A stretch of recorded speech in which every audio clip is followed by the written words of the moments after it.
Hello guys, welcome to another fabulous episode on Barbie's Diary. My name is Barbara Omoldudu and I film about family, lifestyle, settling in Canada. My family and I reside in Edmonton, Alberta, Canada, and we've been here for over 9 months. To be very honest, I've missed talking to you guys. The last 1 month on the channel has been filled with activities, all I've gotten up to. I celebrated my birthday, and what else? Okay, I've attended birthday parties. What else? I think I vlogged about a couple of things I got up to. I have not had a free weekend for the last 1 month, guys. I'm happy to be seated today to discuss a very unusual topic, something I just thought of and I just said, you know what, let's roll the camera right away. So, without further ado, let's jump right into it.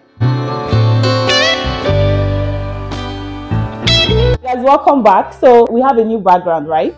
We're trying on a lot of change of background to see how that would, you know, add some aesthetics to the channel. So like the title of today's video, firstly, one of the major stereotypes about relocating to Canada is that Canada is the answer to all your problems.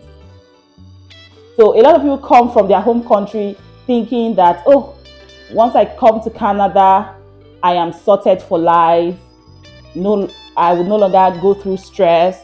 I'll no longer go through whatever has been bothering me from my home country. So they just feel like they come here and Canada sorts all their problems for them. Well, I am here to burst that bubble. Canada is not the answer to all your problems, guys. Just know that coming to Canada and feeling like, oh my God, I am safe and free from security issues. So there are also security concerns here in Canada as well. So people get robbed, cars get stolen. You know, you also have traffic in Canada, in some parts of Canada. So you still have all of these issues in some places in Canada. So Canada is not the solution to all your problems, guys. Yes, hard facts, but that is completely true. Secondly, like we already know, relocation is hard work. I mean, I hope nobody is coming to Canada with the intention, with the mindset of, oh, relocating is just like taking me away from here and dumping me here. No, relocation is hard work. So I'm busting that bubble that people feel like, oh, it's just to pack up and leave. No, relocation is hard work. And guess what is even more work for people relocating? Adjusting. Guys, the stress that comes with adjusting to a new environment, to a new culture, to new people, to new ways of doing things, your office, you know, the dynamics in your home, literally everything you're used to. One day you wake up and then you have to start doing things another way. That is so much work. So if you feel like, oh, relocation, adjusting is just like, no guys, it is hard work.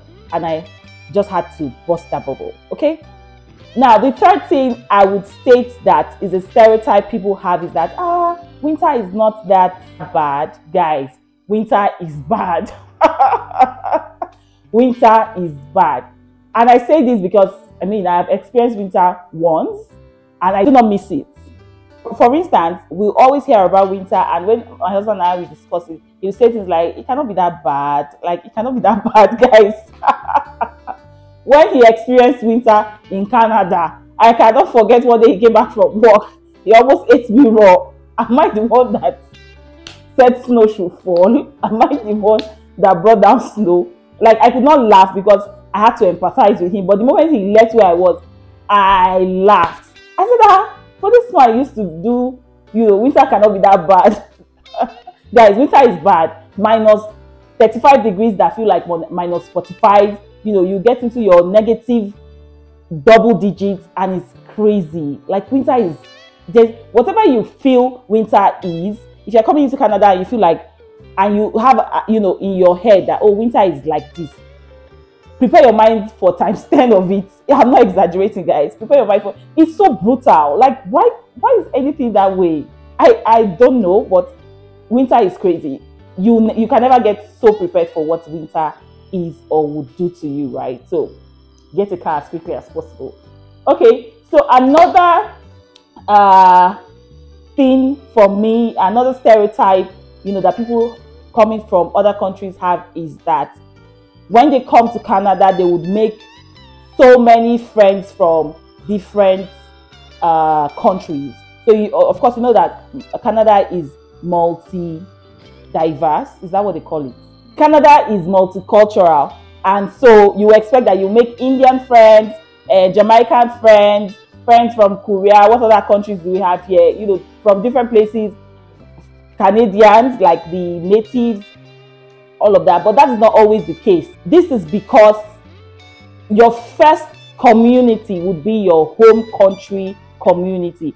So for instance, the first people you would know would most likely be like maybe your family friend, your brother, your sister, and they also, the community they have is the Nigerian community. And so when you come in, your first set of friends or your first network or your first community would be the Nigerian community, would be your home country's community. So you're not going to just wake up and start dealing with the Indians or the Chinese or the Japanese.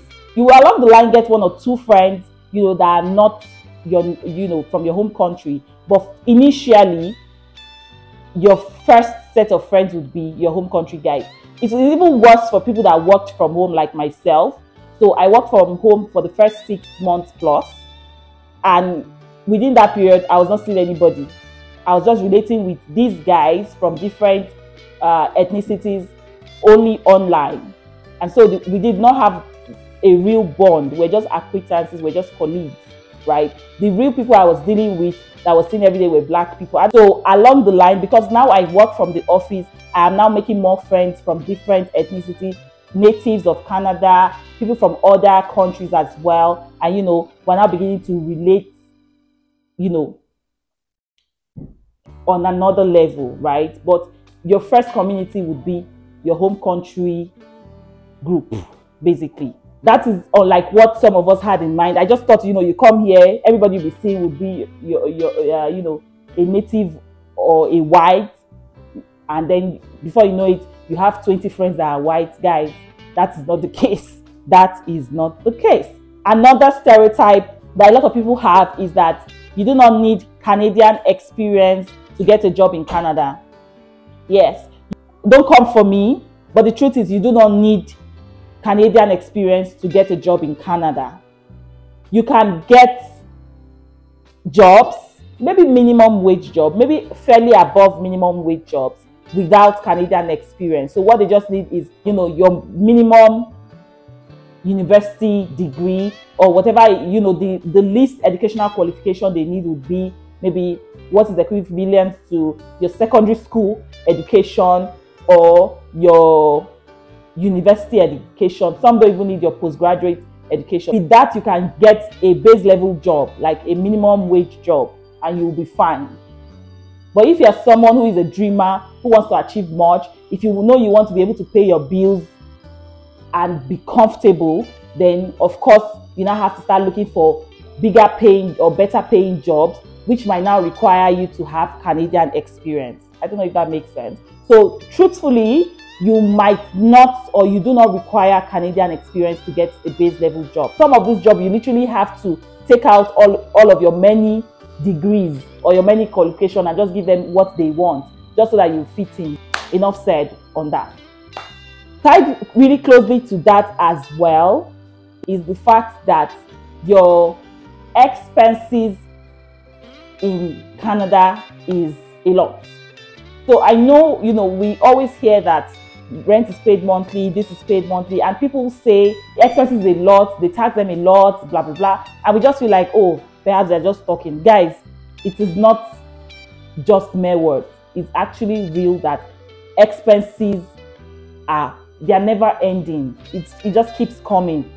So you're paying rent, you're paying electricity, you're paying, all of these bills might not be due on the same day. So you find out that around the clock, all through the month, there is a pending bill. It's either you're paying for daycare, or you're paying for electricity, or you're paying for rent, or you're paying for parking or insurance, or you're buying gas in the car. There's always something to pay for. And if you're not careful, you find out that all the money you make is going into one bill or the other. And that's why people cannot cope with the minimum wage jobs, because you might not be able to afford the lifestyle that you want. So bills are never ending, because most of these things are pre-authorized payments. So nobody is coming to you to ask you for the money. They are immediately deducting your account on the due date they are supposed to take the money. And woe betide you that the money is not there the day they are supposed to take the money. So you find out that you are constantly being debited. Before you wake up, you feel like, oh, you have $2,500 in your account, and by the time you wake up next morning, it's down to 500. And like, what happened? Rent guys have taken their money, parking guys have taken their money, these guys have taken their money, and you're almost frustrated. So the bills is not a stereotype when people say, oh my God, the bills we pay here is too much, or that the taxes are too much. Guys, you pay the tax you pay is crazy. But the good thing is, I mean, you get to see the work that it does for you, but then it doesn't take away the fact that you are heavily taxed. Something else that I have also found that is one of those stereotypes people have is that the dynamics of the home remains the same. It is not as easy as that. The dynamics of the home will literally change. You have to get a routine that works for you and your family, and all of this can cause a strain on your marriage, on your relationship, on the children, on your finances, on everything. As a matter of fact, in a way, relocating might heighten some of the challenges that you might have had as a person, as an individual, or as a family member, or as a wife, or as a husband, or some of those inadequacies that your home countries were covering.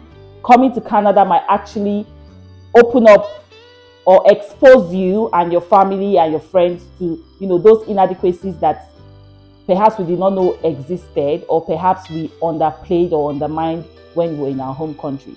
Say, for instance, you're someone who is not used to opening up to your partner, you're not used to communicating, you're not used to sharing bills.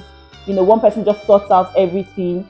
If you come to Canada, it's a different ball game. You find out that one person's income cannot do so much or cannot do everything, and then you now have to jointly be responsible for all the expenses in the household. And if you're not used to that kind of lifestyle, it becomes a problem. So Canada might actually heighten those kind of issues. Everybody has to come correct.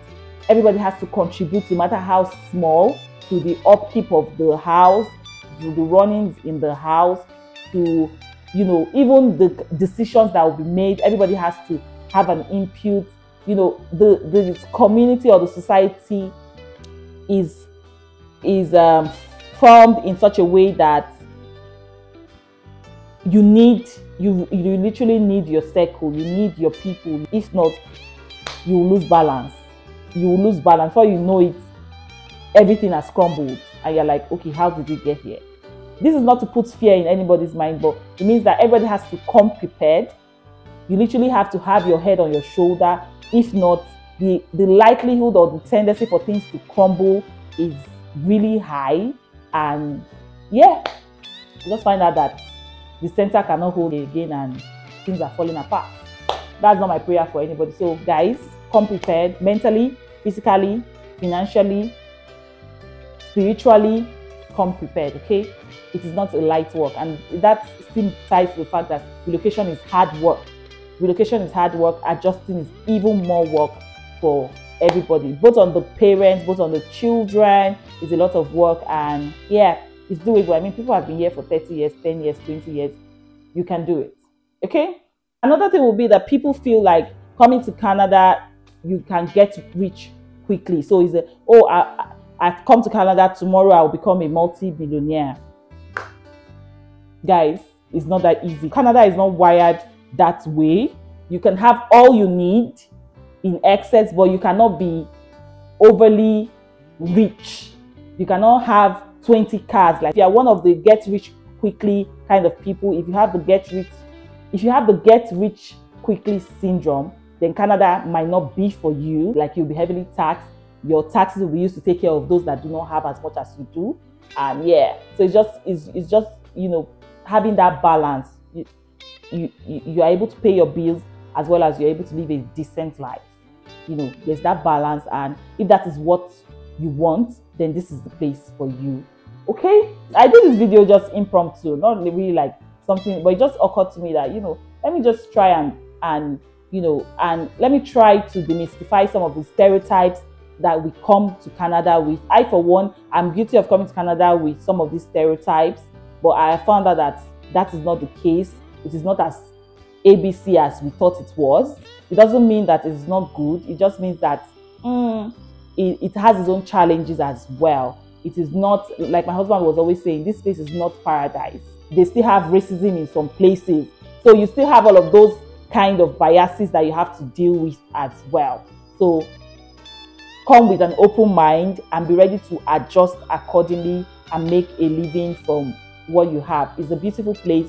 It's a new experience, and just make the best out of it and be the best for yourself and for your loved ones.